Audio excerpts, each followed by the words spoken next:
मेरे चाचू मुझे बचपन से ही बहुत पसंद थे और मैं अम्मी और अब्बा से भी ज्यादा उनके बेहद करीब थी। आहिस्ता आहिस्ता मैं बड़ी होती गई और मेरे चाचू की दोस्ती भी गहरी होती चली गई। इस वक्त मैंने नई नई जवानी में कदम रखा था और अपनी ही सहेलियों से मर्द और औरत के बीच के रिश्ते के बारे में नई नई बातें सुनी थी। चाचू से दोस्ती इतनी गहरी थी कि मैं अपने चाचू से हर बात शेयर कर लेती थी और मुझे चाचू से बातें शेयर करके बहुत ही ज्यादा सुकून मिलता था। फिर एक रात अम्मी अब्बू घर पर नहीं थे तो चाचू के सिर में बहुत ज्यादा दर्द था। चाचू ने मुझे कहा, चांदनी जरा चाय बनाकर मेरे कमरे में ले आओ।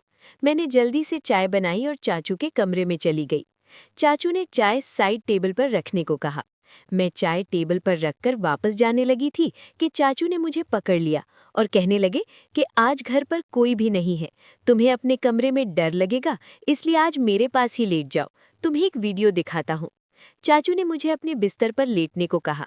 मैं चाचू के बिस्तर पर लेट गई। चाचू मुझे वीडियो दिखाने लगे। उस वीडियो को देखकर मेरे अंदर अचानक से बेचैनी होने लगी और फिर चाचू मुझसे बोले, चलो हम दोनों भी मिलकर ऐसे ही। हेलो दोस्तों, स्वागत है आप सभी का हमारी एक और रोमांचक कहानी में। उम्मीद करती हूँ कि आपको ये कहानी बेहद ही पसंद आएगी। मेरा नाम चांदनी है और मेरी उम्र 21 साल है। अभी मैंने 12th क्लास पास की है। मुझे पढ़ने का बहुत शौक था, लेकिन मेरे अब्बू मेरे पढ़ाई के खिलाफ थे। मैंने अम्मी और चाचू से कहा कि मैं आगे पढ़ना चाहती हूँ, तो आप दोनों प्लीज़ मेरी मदद करो और मेरे अब्बू को राज़ी करो। अम्मी ने अपनी तरफ से बहुत कोशिश की, लेकिन अब्बू नहीं मान रहे थे, क्योंकि उनका कहना था कि आजकल कॉलेज में पढ़ाई कम और आशिक ज़्यादा चलती है। तभी मेरे चाचू ने अब्बू को समझाया और एक तरफ से मेरी गारंटी ले ली कि मैं ऐसा कुछ भी नहीं करूंगी और सिर्फ पढ़ाई करूंगी।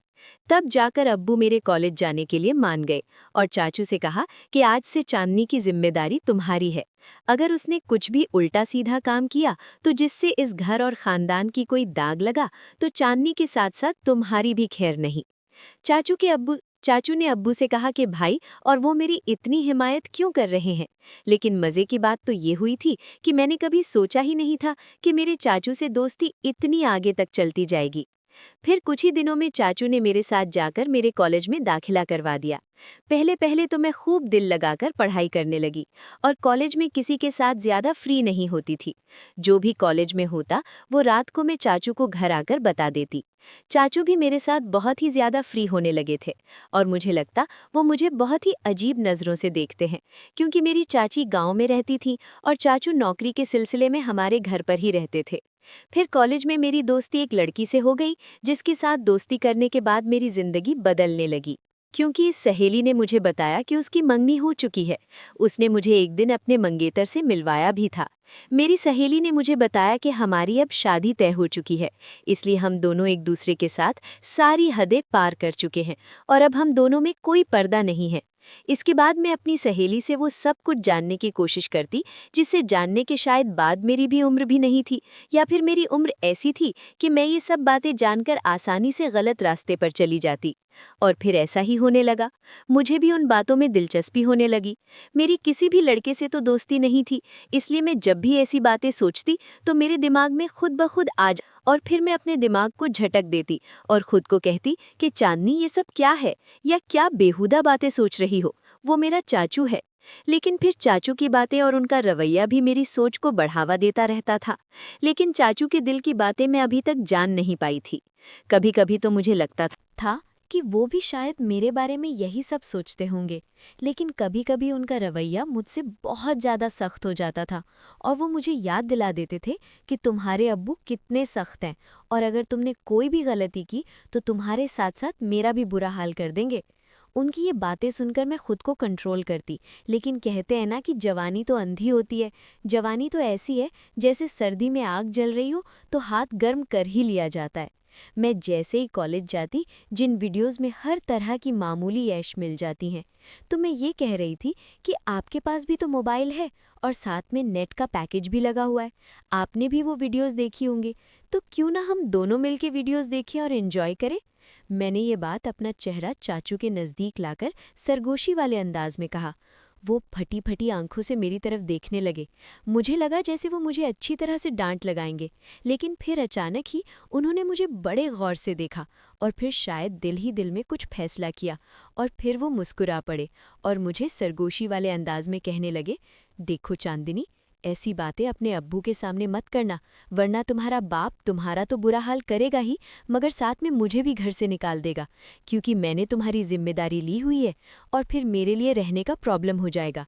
बाकी रही वीडियोस देखने की बात, तो तुम रात के वक्त मेरे कमरे में आ जाना, मैं तुम्हें हर किस्म की वीडियो दिखा दूंगा। हाँ, चाचू की आंखों में एक चमकीली सी शरारत थी जो इस वक्त मुझे समझ नहीं आ रही थी।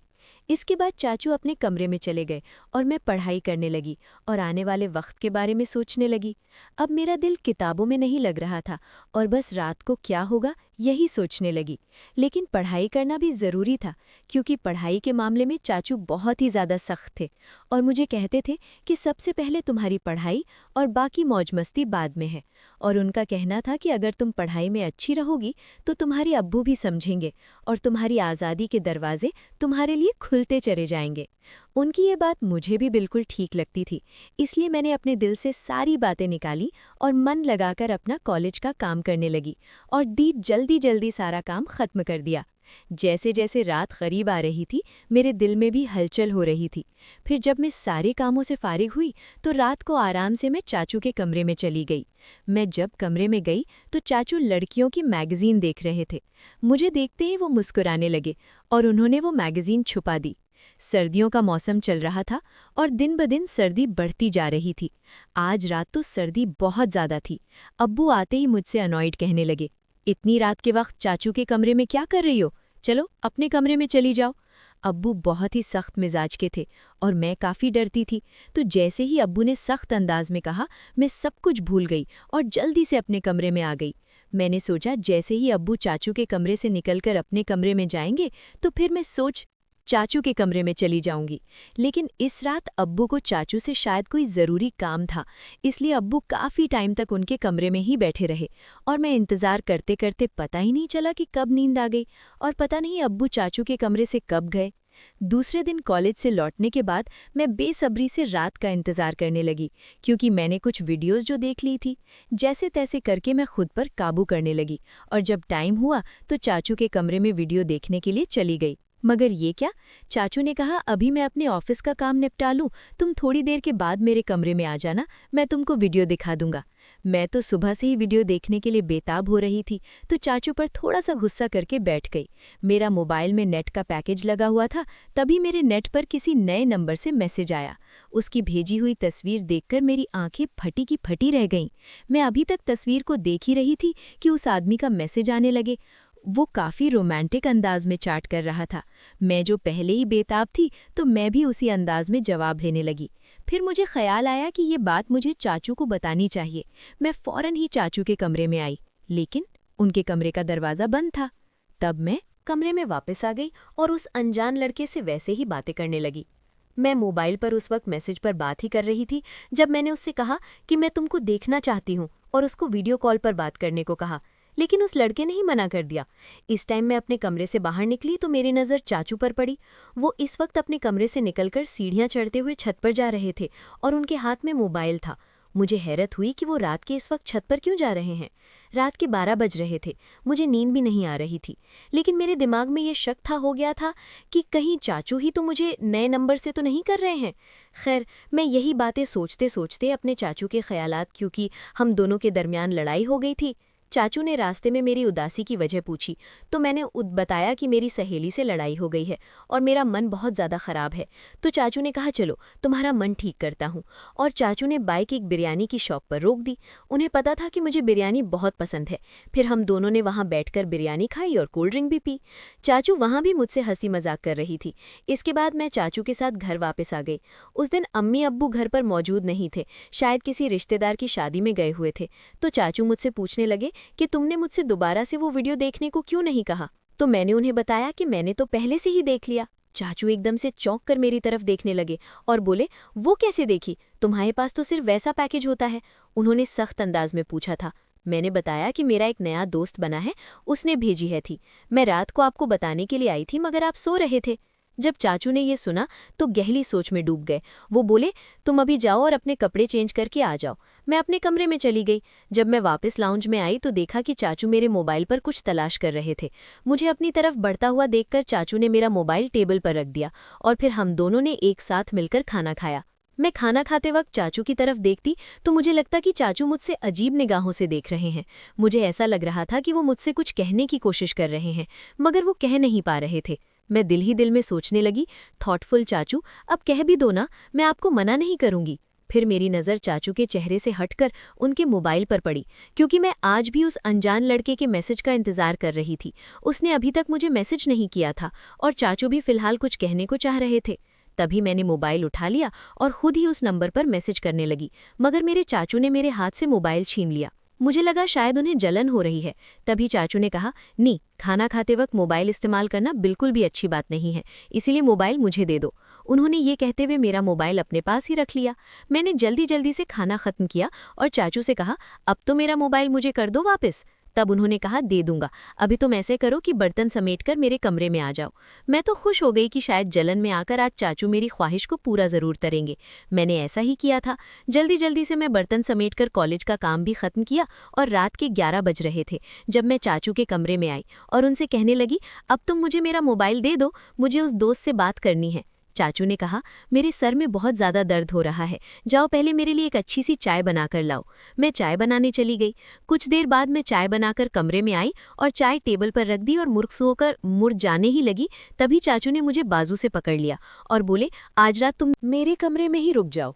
मैं खामोश निगाहों से उनकी तरफ देखने लगी, क्योंकि आज रात मुझे उस लड़के से वीडियो कॉल पर बात करनी थी। मैंने ही जानबूझकर चाचू को वापस जाने के लिए ये बात कह दी कि मैं अपने कमरे में जाऊंगी और अपना बाजू उनसे छुड़ाकर कमरे से बाहर जाने लगी। मगर चाचू ने मुझे जाने से रोक दिया और बोले, मैंने जो कहा है उतना ही करो। उन्होंने सख्त लहजे में कहा था और मुझे अपने बेड पर ही लिटा दिया। मैं भी डर के मारे लेट गई। फिर सारी रात चाचू ने मेरे साथ जो सलूक किया वो मैं कभी सोच ही नहीं सकती थी। वो काफ़ी देर तक तो मेरा मोबाइल इस्तेमाल करते रहे और मुझे सोने भी नहीं दिया। रात के 12 बजे तो उन्होंने मुझे कहा, तुम देखना चाहती हो ना कि वो लड़का कौन है जो तुम्हें वीडियो कॉल और तस्वीर भेजता है। चाचू की बात सुनकर मैं बहुत ज़्यादा खुश हो गई और बोल दिया, हाँ मैं देखना चाहती हूँ। चाचू ने मेरा मोबाइल मेरे हाथ में थमा दिया और कहा, देखो इसको। उसकी तस्वीर देखकर मेरे होश उड़ गए, क्योंकि वो लड़का मेरी दोस्त का मंगेतर था और मैं फटी की फटी हुई आंखों से चाचू की तरफ देखने लगी। मेरी आंखों से आंसू निकल पड़े थे। फिर चाचू बताने लगे कि तुमने जब मुझे इस लड़के के बारे में बताया था तो मैं समझ गया था कि ज़रूर कोई तुम्हें बेवकूफ़ बना रहा है। तभी मैंने तुम्हारी मोबाइल से चांदनी का नंबर लेकर इस लड़के से बात करना शुरू कर दिया था। वो तुम्हारी तस्वीर बनाकर सोशल मीडिया पर डालने वाला था। अगर मैं उसे ना डराता और ना धमका देता तो तुम बर्बाद हो जाती और ख़ानदान की इज्जत ख़राब हो जाती और तुम्हारे अब्बू तुम्हारा और मेरा जो हश्र करते वो अलग। चांदी बेटी, तुम्हारी ये उम्र कुछ अच्छा सीखने की है। ऐसी बुराई वाली बातों से, उन कामों से खुद को बचाकर रखो। तुम जबकि मुझे टालने के बजाय तुम्हें किसी तरह से समझाना चाहिए। तभी मैंने तुमसे सख्ती से समझाने के बजाय तुमसे दोस्ती बढ़ाई। अगर उस वक्त मैं तुमको सख्त अल्फाजों में समझाने की कोशिश करता तो शायद तुम समझने के लिए बजाय नाराज़ हो जाती। फिर तुम मुझसे बातें शेयर ना करती और मुझसे दूर होकर दूसरे लोगों से जाल में फंस जाती। चाचू की बात सुनकर मैं फूट फूट कर रोने लगी। उन्होंने मुझे दिलासा देकर खामोश करवाया और समझाया कि मैं कॉलेज में ऐसी लड़कियों से दोस्ती करूं जो पढ़ाई में तेज़ हों, ना कि बातें बुरे कामों में। मैंने चाचू से कह दिया कि मैं अब सिर्फ अपनी पढ़ाई पर ध्यान दूंगी, ऐसी लड़कियों और लड़कों के बुरे कामों में अब बिल्कुल भी नहीं आऊंगी, पढ़ूंगी। दोस्तों, आज के दौर में माँ बाप अपने बच्चों को अपने साथ हर बात शेयर करने की इजाज़त नहीं देते। ये उनके साथ बहुत बड़ी नाइंसाफ़ी है। बच्चों को अच्छे और बुरे कामों की तमीज़ सिखानी चाहिए और स्कूल या कॉलेज में किसी भी तरह की कोई भी हरकत की जाए तो अपने माँ बाप के साथ शेयर कीजिए, ताकि मुस्तकबिल में आने वाली मुश्किलों से बचा जा सके और सही और गलत में बच्चों को फ़र्क सिखाया जाए। उनके हर कदम पर नज़र रखी जाए ताकि चांदनी की तरह उनकी और उनके घर वालों की इज्जत महफूज रहे। तो दोस्तों, आपकी क्या राय है इस कहानी पर, हमें कमेंट्स में ज़रूर बताएं। वीडियो अच्छी लगी हो तो लाइक करें, शेयर करें, सब्सक्राइब करें। मिलते हैं आपसे एक और नई कहानी में। धन्यवाद।